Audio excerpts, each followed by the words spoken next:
وجاء المعذرون من الأعراب ليؤذن لهم وقعد الذين كذبوا الله ورسوله سيصيب الذين كفروا منهم عذاب أليم ليس على الضعفاء ولا على المرضى ولا على الذين لا يجدون ما ينفقون حرج إذا نصحوا لله ورسوله ما على المحسنين من سبيل والله غفور رحيم ولا على الذين إذا ما أتوك لتحملهم قلت لا أجد ما أحملكم عليه تولوا وأعينهم تفيض من الدمع حزنا ألا يجدوا ما ينفقون إنما السبيل على الذين يستأذنونك وهم أغنياء رضوا بأن يكونوا مع الخوالف وطبع الله على قلوبهم فهم لا يعلمون يعتذرون إليكم إذا رجعتم إليهم قل لا تعتذروا لن نؤمن لكم قد نبأنا الله من أخباركم وسيرى الله عملكم ورسوله ثم تردون إلى عالم الغيب والشهادة فينبئكم بما كنتم تعملون سيحلفون بالله لكم إذا انقلبتم إليهم لتعرضوا عنهم فأعرضوا عنهم إنهم رجس ومأواهم جهنم جزاء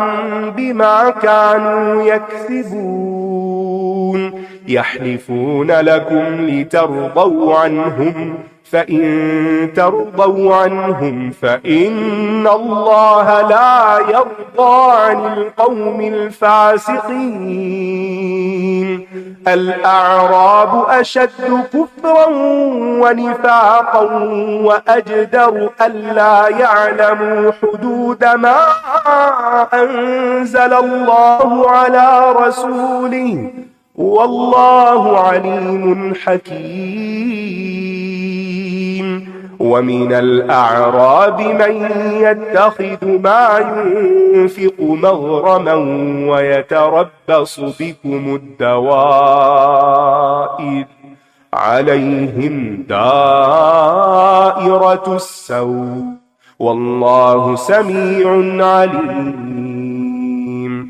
ومن الأعراب من يؤمن بالله واليوم الآخر ويتخذ ما ينفق قربات عند الله وصلوات الرسول ألا إنها قربة لهم سيدخلهم الله في رحمته إن الله غفور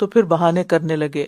کمزور لوگوں اور بیماروں پر اور ان لوگوں پر جو خرچ کرنے کی کوئی چیز نہیں پاتے پیچھے رہنے میں کوئی حرج نہیں، جبکہ وہ اللہ اور اس کے رسول کے لیے خیر خواہی کریں۔ نیکی کرنے والوں پر کوئی مواخذہ نہیں، اور اللہ بہت بخشنے والا نہایت رحم کرنے والا ہے۔ یعنی جو لوگ حقیقی عذر رکھتے ہوں ان کا مواخذہ نہیں ہوگا۔ اور ان میں سے وہ کون ہیں؟ ایک وہ جو بڑھاپے کی وجہ سے یا کسی شدید بیماری کی وجہ سے اتنے کمزور ہو چکے ہوں کہ وہ سفر کے قابل ہی نہ ہوں، یا پھر دوسرے وہ کہ جو بیماری میں ہی ہوں اور ان کی تیمارداری کے لیے کوئی ایسا موجود نہ ہو طریقہ کہ کسی کو ان کے پاس رہنا پڑ جائے۔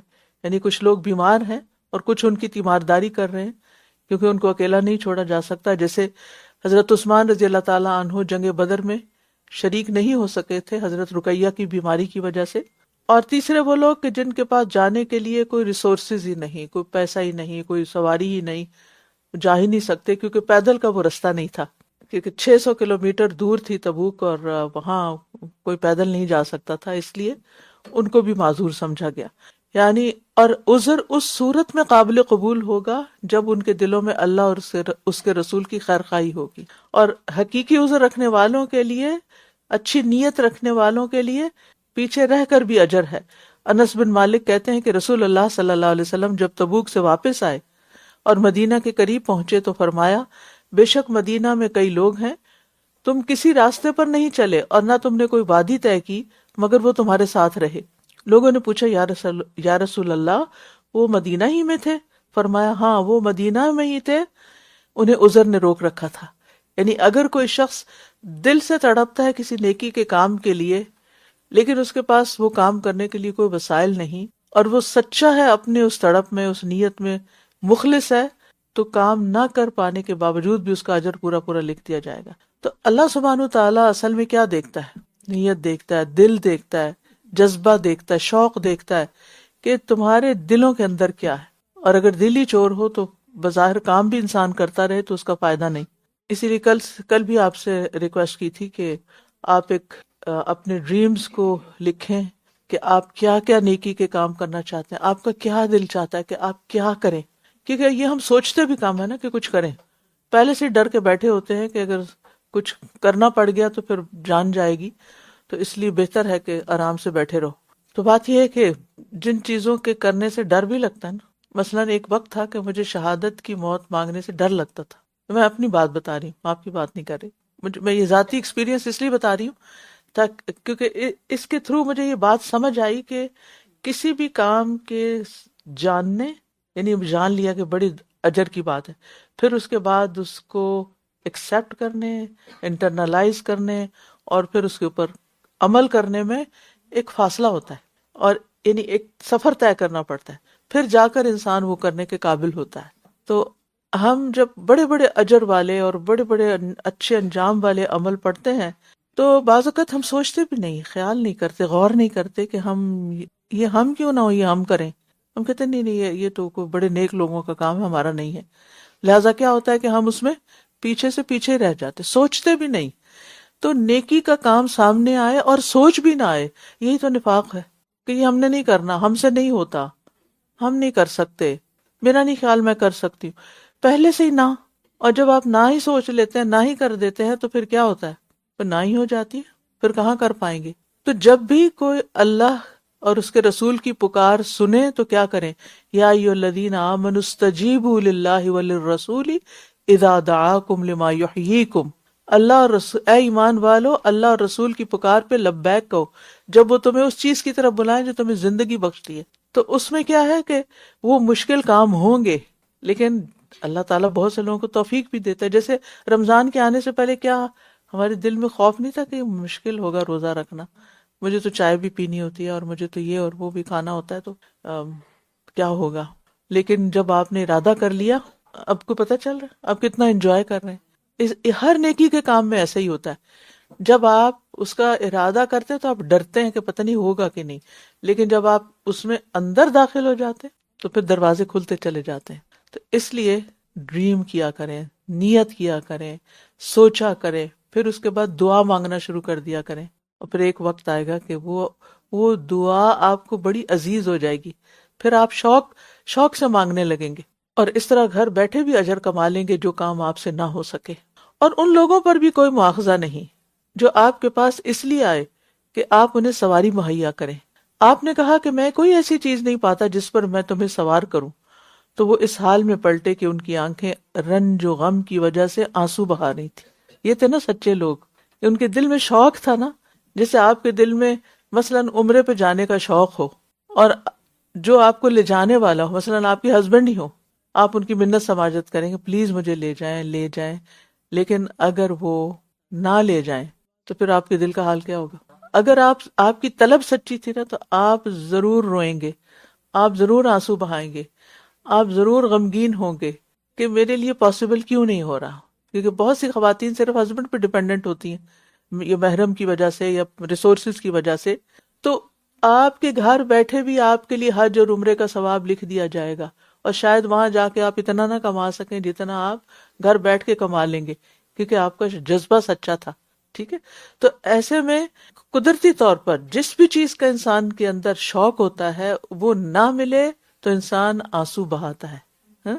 تو ان کی آنکھیں رنج و غم کی وجہ سے آنسو بہا رہی تھیں کہ وہ کچھ نہیں پاتے جو وہ خرچ کر سکیں۔ تو ایسا کیوں ہے کہ منافقین کے دل کی وجہ سے، دل کی بات اور سوچ کی وجہ سے ان کے اعمال قابل قبول نہیں، جبکہ مخلص مسلمانوں کی نیت کی وجہ سے عمل کے بغیر بھی ثواب دیا جا رہا ہے۔ اور پھر ایک بات یہ بھی ہے کہ دین انسان پر اس کی طاقت سے زیادہ بوجھ نہیں ڈالتا، کہ اگر آپ کوئی کام نہیں کر سکتے، معذور ہیں، تو وہ یہ نہیں کہے گا کہ نہیں کرنا ہی کرنا ہے، اس کے بغیر تو تم فیل ہو، ایسا نہیں ہوتا۔ بس ضرورت اس بات کی ہے کہ ہم کرنے کی نیتیں کرتے جائیں کہ اللہ مجھ سے بھی کروا لے۔ اور پھر یہ ہے کہ یہ صحابی جو تھے حقیقی عذر رکھنے کے باوجود، حقیقی عذر تھا ان کا جو پیچھے رہنے کی وجہ، جب عبادت اور اطاعت اور ایک نیکی کے کام سے محروم ہوئے تو اس لیے ان کی آنکھوں نے آنسو بہائے۔ بے شک الزام تو ان لوگوں پر ہے جو آپ سے اجازت طلب کرتے ہیں، حالانکہ یہ دولت مند ہیں، یہ اس پر راضی ہو گئے کہ یہ پیچھے رہنے والیوں کے ساتھ ہو جائیں، اور اللہ نے ان کے دلوں پر مہر لگا دی، پس یہ جانتے ہی نہیں۔ یاد رکھیے جھوٹی معذرتیں کرنے سے بچنا چاہیے، کیونکہ اللہ سب کچھ جانتا ہے۔ یعنی جب ہم کوئی کام نہیں کرتے نا اور کوئی ہمیں پوچھ لے کیوں نہیں کیا، تو بعض اوقات ہم جھوٹی موٹی بہانے کر دیتے ہیں، تو اس عادت کو چھوڑ دینا چاہیے، کبھی جھوٹا بہانہ نہ کریں۔ اب گھر سے ہی لیٹ نکلے ہیں اور جو آپ کا انتظار کر رہا ہے وہ آپ کو کال کر کے پوچھتا ہے کہاں ہے، تو کہ بس بہت ٹریفک مل گئی ہے ہمیں، حالانکہ ایسا کچھ نہیں ہوتا، یہ جھوٹ ہے۔ آپ کہیں بس معذرت خواہ ہوں، نکلنے میں تاخیر ہو گئی، دوسرا کیا کرے گا؟ آپ کو پٹائی کرے گا؟ کچھ بھی نہیں، زیادہ سے زیادہ برا مانیں گا نا۔ تو اب وہ لیٹ ہونے کی وجہ سے بھی تو برا مان رہا ہے نا کہ بھی تم نے اپنا وعدہ نہیں نبھایا، بعض کام تو ٹائم پر ہی کرنے ہوتے ہیں۔ تو یعنی یہاں سے اصول کیا نکلا کہ جھوٹا بہانہ نہیں کرنا، زندگی میں جھوٹ موٹ نہیں کرنا، سچ بتا دینا یہ مسئلہ ہو گیا تھا، اب کیا کروں، ہو گیا نا بس۔ اور دوسری طرف اگر آپ کے پاس صحت ہے، مال و دولت ہے، فراغت ہے، علم ہے، سکلز ہیں، صلاحیتیں ہیں، تو کھلے دل سے دین کی خدمت میں لگائیں تاکہ یہ دین دور دور تک پہنچے۔ جب تم ان کی طرف لوٹ کر جاؤ گے تو وہ یہ تمہارے سامنے عذر پیش کریں گے، آپ کہہ دیجئے تم عذر پیش نہ کرو، ہم ہرگز تمہارا اعتبار نہ کریں گے، در حقیقت اللہ نے ہمیں تمہارے حالات بتا دیے ہیں، اور آئندہ بھی اللہ اور اس کا رسول تمہارا عمل دیکھے گا، پھر تم غیب اور حاضر کے جاننے والے کی طرف لوٹائے جاؤ گے، پھر وہ تمہیں بتائے گا جو کچھ تم کیا کرتے تھے۔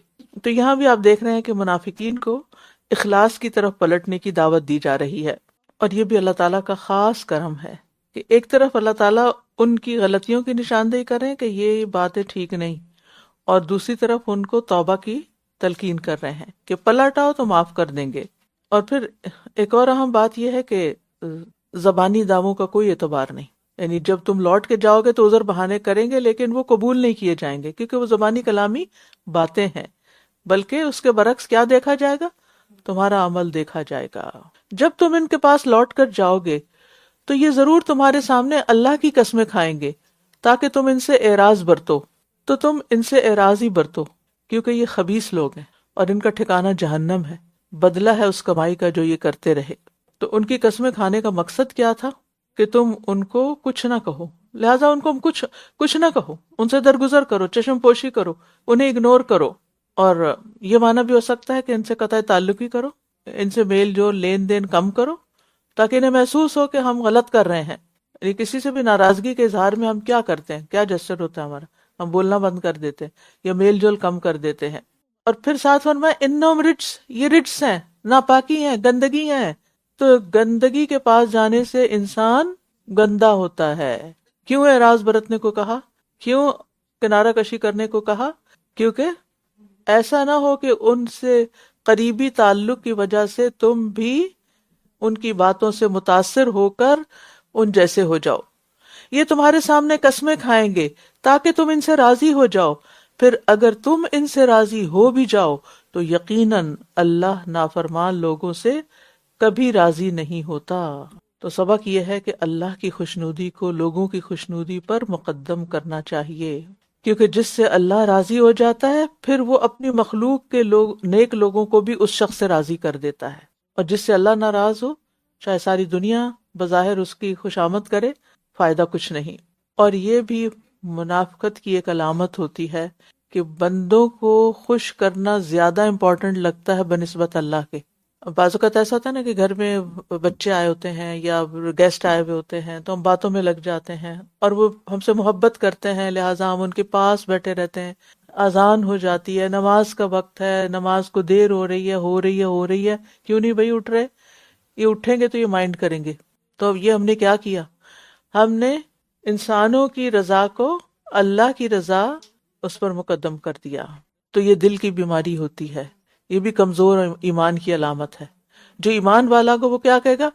جی نماز کا وقت ہے، چلو ہم سب نماز پڑھتے ہیں۔ اور لوگوں کے برعکس اللہ کو راضی کرنے کا کیا فائدہ ہے؟ اللہ اس کے لیے کافی ہو جائے گا۔ جی ہاں، اور جو لوگوں کو خوش کرنے کی کوشش کرے گا اللہ کو ناراض کر کے، اللہ اس کو بندوں کے حوالے کر دے گا۔